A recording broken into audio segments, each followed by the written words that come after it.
I have just enjoyed listening to the EP whilst drinking one of the worst coffees I've ever made. I'm glad there's like one good thing in there in It your was a morning. silver lining, my man. I was Yeah. just drinking this shit coffee with water that I boiled 30 minutes too early and too much milk in it. And I'm like, at least I've got this groove. And my There you go. rabbit's coming to say hello. Go away, Oh my please. Go away. God. Go away. Um, what a beautiful EP. Well done, man. Thank you so much. For the people in the back, I like how you say I'm so over conversations where they say shit just to say shit. Are you a bit of a kind of, I don't want to say loner, but do you like being on your own? Do you value your alone time? I love it, and I like maybe a little bit too much, but I just think it's like it's one of those things that everybody likes to say that they love being alone and everything, but it's a very rare thing to find.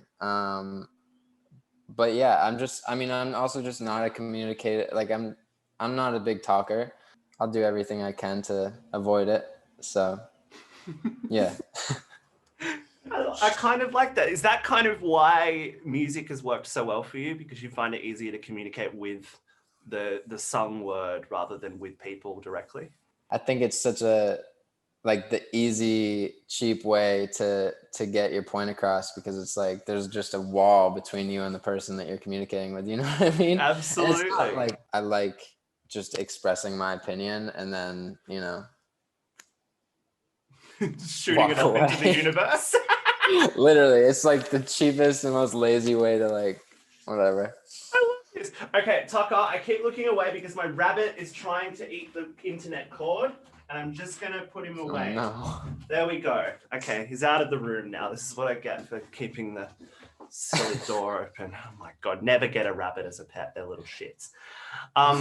This is good. I feel like I'm sussing out a little bit about you now, and I feel like the same energy on Going Out. Obviously, that's a pretty straight up song talking about, preferring to just be in your own company and be in your own space. Yeah, it's like the anti-party song, and it's like it's so fitting for right now too. That's the thing. It's so fitting for this, even though it was written like months before COVID was even a thing, and because I just genuinely am not like a social butterfly, and I don't find a lot of joy in going out and like the night scene over here in LA, and it's like not something I love. But now it's like it has like a double meaning, and I love that, and people are relating to it on both sides, and it couldn't have been a better time for this song, I think.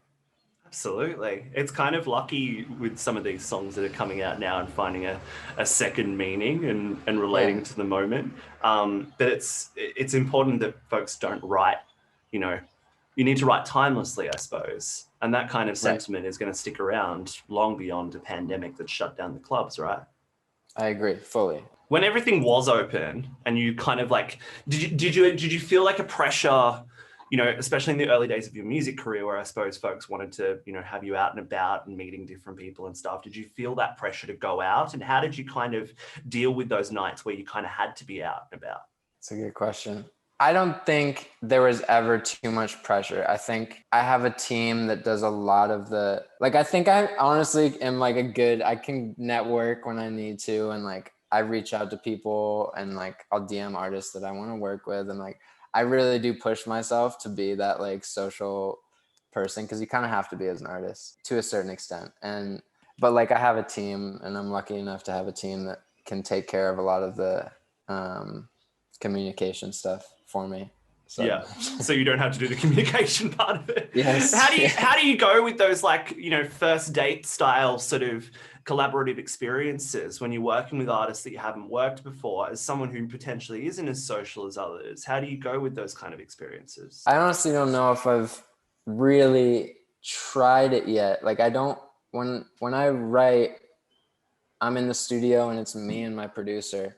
I haven't had an opportunity to like bring an artist in or like go to an artist studio and try and write with them, because it's just like very hard for me to work that way.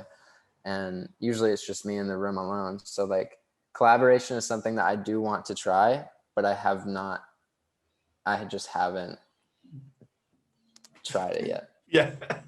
I get you, Um, man. I get you. Do you think putting this EP out and having some of those words and thoughts out into the universe for your fellow artists to hear and to learn a bit more about you, do you think that'll open you up a little bit more to the opportunity of collaborating? I hope so, man. I hope so.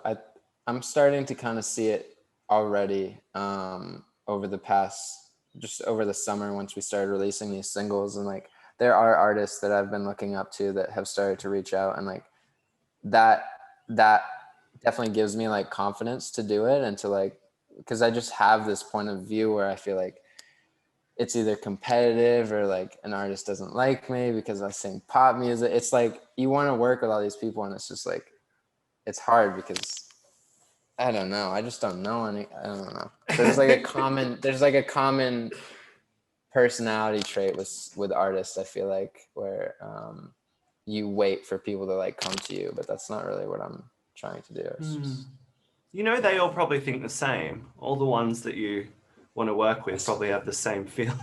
And they're probably all awkward as fuck sitting in their room listening to Role Model going, I want to work with this guy. It could be true. I hope. What I'm excited about when people get to hear this EP in full is folks to hear Alive and just lose themselves in that choir and that. Oh, it's such a big, beautiful soundscape. Talk to me about making that song, man. That was a curveball. Dude, that is my favorite song I've made in a long time. So I wrote that song the day I got my first car in LA.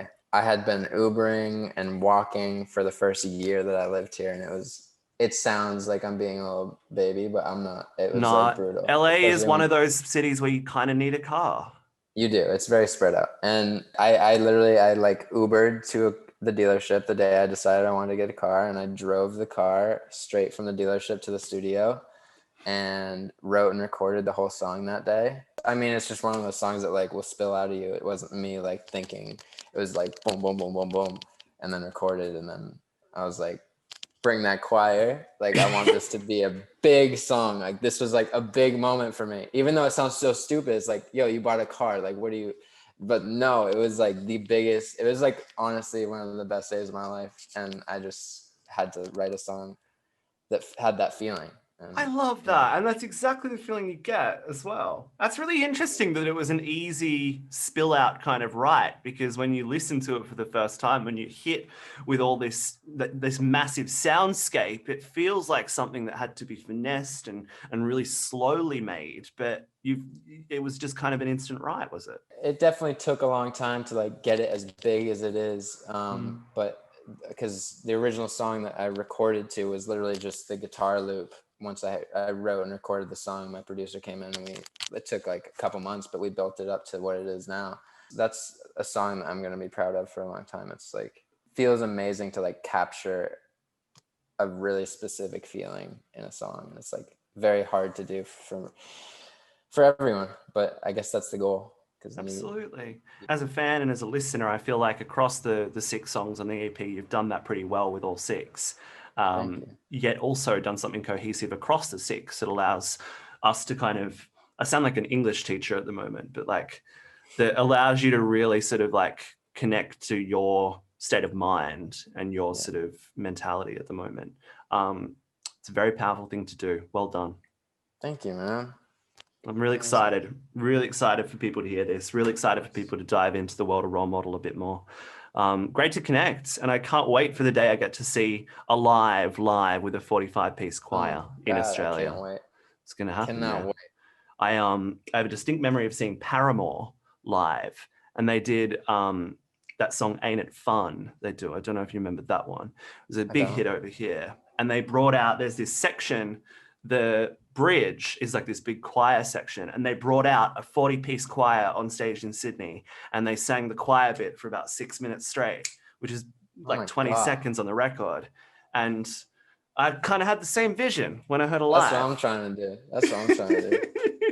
I'm gonna make sure we do that first show back. Deal. Let's make it happen, Tucker. It's been good to connect, my man. You stay well, and congratulations on a great record. You too. Thank you so much.